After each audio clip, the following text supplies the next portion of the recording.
श्री शिवाय नमस्तुभ्यम। आज हम सोमवार व्रत कथा का रसपान करेंगे। एक बहुत धनवान साहूकार था जिसके घर धन आदि किसी प्रकार की कोई कमी नहीं थी, परंतु उसको एक दुख था कि उसकी कोई भी पुत्र नहीं था। वह इसी चिंता में दिन रात रहता था। वह पुत्र की कामना के लिए प्रति सोमवार को शिव जी का व्रत और पूजन किया करता था तथा सायंकाल को शिव मंदिर में जाकर शिव जी के श्री विग्रह के सामने दीपक जलाया करता था। उसके इस भक्ति भाव को देखकर एक समय श्री पार्वती जी ने शिव जी महाराज से कहा कि महाराज, यह साहूकार आपका अनन्य भक्त है और सदैव आपका व्रत और पूजन बड़ी भक्ति भाव से करता है। इसकी मनोकामना पूर्ण करनी चाहिए। शिव जी ने कहा, हे पार्वती, यह संसार क्रम क्षेत्र है। जैसे किसान खेत में जैसा बीज बोता है वैसे ही फल काटता है, उसी तरह इस संसार में जो जैसा कर्म करता है वैसा ही फल भोगता है।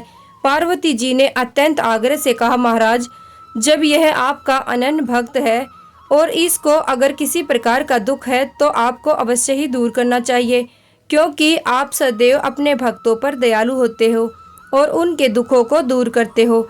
यदि आप ऐसा नहीं करोगे तो मनुष्य आपकी सेवा और व्रत क्यों करेंगे। पार्वती जी के ऐसा आग्रह देखकर शिवजी महाराज कहने लगे कि हे पार्वती, इसके कोई पुत्र नहीं है। इसी चिंता में यह अति दुखी रहता है। इसके भाग्य में पुत्र न होने पर भी इसको मैं पुत्र की प्राप्ति का वर देता हूँ, परंतु यह पुत्र केवल 12 वर्ष तक जीवित रहेगा। इसके पश्चात वह पुत्र मृत्यु को प्राप्त हो जाएगा। इससे अधिक मैं और इसके लिए कुछ नहीं कर सकता। यह सब बातें साहूकार सुन रहा था। इससे उसको न तो कुछ प्रसन्नता हुई न ही दुख हुआ। वह पहले जैसे ही शिवजी महाराज का व्रत और पूजन करता रहा। कुछ काल व्यतीत हो जाने पर साहूकार की स्त्री गर्भवती हुई और 10वें महीने में उसके गर्भ से अति सुंदर पुत्र की प्राप्ति हुई। साहूकार के घर में बहुत खुशियां मनाई गई, परंतु साहूकार ने उसकी केवल 12 वर्ष की आयु जान कोई अधिक प्रसन्नता प्रकट नहीं की, न ही किसी को भेद बताया।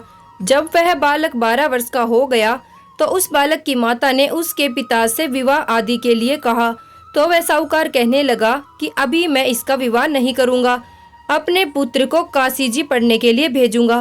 फिर साहूकार ने अपने साले को बुलाकर उसको बहुत सा धन देकर कहा, तुम इस बालक को काशी जी पढ़ने के लिए ले जाओ और रास्ते में जिस स्थान पर भी जाओ यज्ञ करते ब्राह्मणों को भोजन कराते जाओ। वे दोनों मामा भांजे यज्ञ करते और ब्राह्मणों को भोजन कराते जा रहे थे। रास्ते में उनको एक शहर पड़ा। उस शहर में राजा की कन्या का विवाह था और दूसरे राजा का लड़का जो विवाह करने के लिए बारात लेकर आया था वह एक आंख से काना था। उसके पिता को इस बात की बड़ी चिंता थी कि कहीं वर को देखकर कन्या के माता पिता विवाह में किसी प्रकार की अड़चन पैदा ना कर दे। इस कारण जब उसने अति सुंदर सेठ के लड़के को देखा तो मन में विचार किया कि क्यों न दरवाजे के समय इस लड़के से वर का काम चलाया जाए। ऐसा विचार कर वर के पिता ने उस लड़के के मामा से बात की तो वे राजी हो गए। फिर उस लड़के को वर के कपड़े पहना और घोड़ी पर चढ़ा दरवाजे पर ले गए और सब कार्य प्रसन्नता से पूर्ण हो गए। फिर वर के पिता ने सोचा कि यदि विवाह कार्य भी इसी लड़के से करा लिया जाए तो क्या बुराई है। ऐसा विचार करके लड़के और उसके मामा से कहा, यदि आप फेरों का और कन्यादान के काम को भी करा दे तो आपकी बड़ी कृपा होगी और मैं इसके बदले में आपको बहुत सारा धन दूंगा। तो उन्होंने स्वीकार कर लिया और विवाह कार्य भी बहुत अच्छी तरह संपन्न हो गया। परंतु जिस समय लड़का जाने लगा तो उसने राजकुमारी की चूंदड़ी के पल्ले पर लिख दिया कि तेरा विवाह तो मेरे साथ हुआ है, परंतु जिस राजकुमार के साथ तुझको भेजेंगे वह एक आंख से काना है और मैं काशी जी पढ़ने जा रहा हूँ। लड़के के जाने के बाद उस राजकुमारी ने जब अपनी चूंदड़ी पर ऐसा लिखा पाया तो उसने राजकुमार के साथ जाने से इनकार कर दिया और कहा कि यह मेरा पति नहीं है, मेरा विवाह इसके साथ नहीं हुआ है, वह तो काशी जी पढ़ने गया है। राजकुमारी के माता पिता ने अपनी कन्या को विदा नहीं किया और बारात वापस चली गई। उधर सेठ का लड़का और उसका मामा काशी जी पहुँच गए। वहाँ जाकर उन्होंने यज्ञ करना और लड़के ने पढ़ना शुरू कर दिया। जब लड़के की आयु 12 वर्ष की हो गई उस दिन उन्होंने यज्ञ रचा रखा था और लड़के ने अपने मामा से कहा कि मामा जी, आज मेरी तबीयत कुछ ठीक नहीं है। मामा ने कहा, अंदर जाकर सो जाओ। लड़का अंदर जाकर सो गया और थोड़ी देर में ही उसके प्राण निकल गए। जब उसके मामा ने आकर देखा कि वह मुर्दा पड़ा है यह देखकर उसको बड़ा दुख हुआ और उसने सोचा कि अगर मैं अब रोना पीटना शुरू कर दूंगा तो यज्ञ कार्य अधूरा रह जाएगा। अतः उसने जल्दी से यज्ञ का कार्य समाप्त कर ब्राह्मणों के जाने के बाद रोना पीटना आरंभ कर दिया। संयोगवश उसी समय शिव पार्वती जी उधर से जा रहे थे। जब उन्होंने जोर जोर से रोने की आवाज़ सुनी तो पार्वती जी कहने लगी कि महाराज, कोई दुखिया रो रहा है, इसके कष्ट दूर कीजिए। जब शिव पार्वती ने पास जाकर देखा तो वहाँ एक लड़का मुर्दा पड़ा था।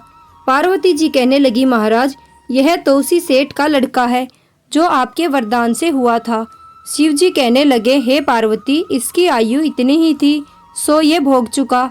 तब पार्वती जी ने कहा, महाराज, इस बालक को और आयु दो, नहीं तो इसके माता पिता तड़प तड़प कर मर जाएंगे। पार्वती जी के बार बार आग्रह करने पर शिव जी ने उसको जीवन वरदान दिया और शिव जी महाराज की कृपा से लड़का जीवित हो गया। शिव जी पार्वती कैलाश चले गए। तब वह लड़का और मामा उसी प्रकार यज्ञ करते तथा ब्राह्मणों को भोजन कराते अपने घर की ओर चल पड़े। रास्ते में उसी शहर में आए जहाँ उसका विवाह हुआ था। वहाँ पर आकर उन्होंने यज्ञ प्रारंभ कर दिया तो उस लड़के के ससुर ने उसको पहचान लिया और अपने महल में ले जाकर उसकी बड़ी खातिर की। साथ ही बहुत दास दासियों सहित आदर पूर्वक लड़की और जमाई को विदा किया। जब वह अपने शहर के निकट आए तो मामा ने कहा कि मैं पहले तुम्हारे घर जाकर खबर कर आता हूँ। जब उस लड़के का मामा घर पहुँचा तो लड़के के माता पिता घर की छत पर बैठे थे और यह प्रण कर रखा था कि यदि हमारा पुत्र सकुशल लौट आया तो हम राजी खुशी नीचे आ जाएंगे, नहीं तो छत से गिरकर अपने प्राण खो देंगे। इतने में उस लड़के के मामा ने आकर यह समाचार दिया कि आपका पुत्र आ गया है, पर उनको विश्वास नहीं हुआ। तब उसके मामा ने शपथ पूर्वक कहा कि आपका पुत्र अपनी स्त्री के साथ बहुत सारा धन लेकर आया है। तो सेठ ने आनंद के साथ उसका स्वागत किया और बड़ी प्रसन्नता के साथ रहने लगे। इसी प्रकार से जो कोई भी सोमवार के व्रत को धारण करता है अथवा कथा को पढ़ता है या सुनता है, उसकी समस्त मनोकामनाएं जरूर पूर्ण होती हैं। बोलो शिवजी भगवान की जय।